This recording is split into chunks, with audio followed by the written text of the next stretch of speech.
Alors, aujourd'hui, nous avons souhaité plonger dans l'univers des canetons.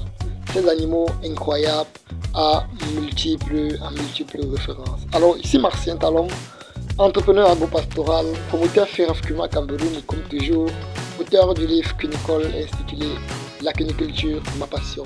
Alors, si c'est la première fois que tu découvres cette chaîne, ici nous faisons la promotion du lapin, du canard et beaucoup d'autres domaines de l'agro-pastoral. Alors nous vous invitons donc de vous abonner, de nous laisser un pouce bleu et d'activer la cloche de notification pour ne pas rater nos prochaines vidéos.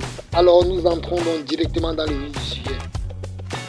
Alors le canard, les canetons en fait, les canetons, ces animaux incroyables issus des canards sont vraiment miraculeux. Ce sont des animaux vraiment miraculeux. Ils sont très mignons, Et par cycle chez le canard, nous pouvons compter pratiquement une vingtaine. De canetons. Ce sont des animaux très sensibles au bas âge. Ce sont des animaux très sensibles au bas âge. Ils sont très soucieux, envers les uns les autres. Les canetons sont très soucieux. Ils ont vraiment un amour incroyable. Si vous avez déjà pratiqué cet élevage, c'est que vous savez déjà de quoi je parle. Les canetons sont des animaux ils sont très mignons et ils ont un amour incroyable envers les siens. Oui, les canetons se développent d'une vitesse incroyable, Les canetons se développent à une vitesse incroyable. Pratiquement 2 semaines après l'éclosion, vous pouvez déjà peser, vous pouvez déjà compter 200 à 300 grammes comme grammage des canetons. Pratiquement 2 semaines, vous pouvez facilement avoir déjà des canetons de 200 grammes, voire 300 grammes. La durée d'incubation pour être en possession de nos canetons est de 28 jours. Ça peut arriver que la date des éclosions vont jusqu'à 30 jours, mais elle est généralement prise à 28 jours chez les canards. Oui. Maintenant, en ce qui concerne le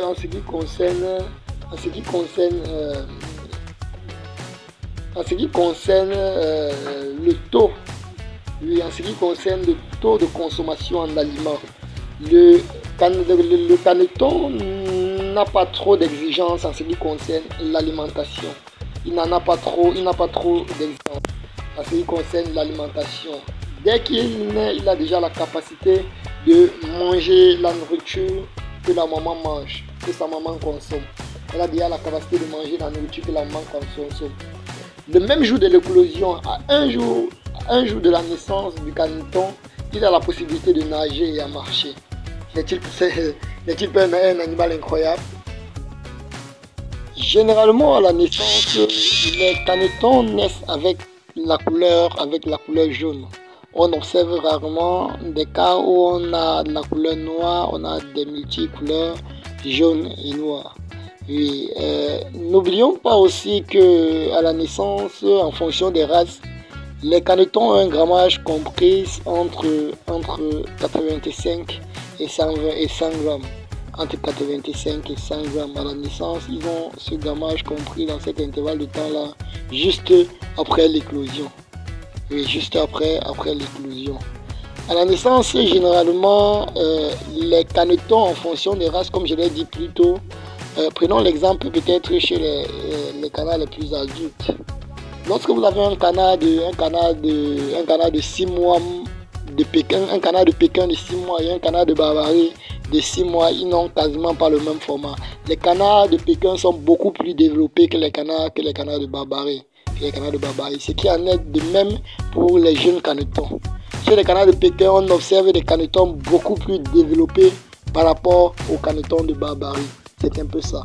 Alors si vous avez aimé, n'hésitez pas de vous abonner, de nous laisser un pouce bleu et surtout d'activer la cloche de notification pour ne pas rater nos prochaines vidéos. C'était Marcien Talon, entrepreneur agropastoral et auteur du livre Cunicole intitulé La cuniculture, ma passion.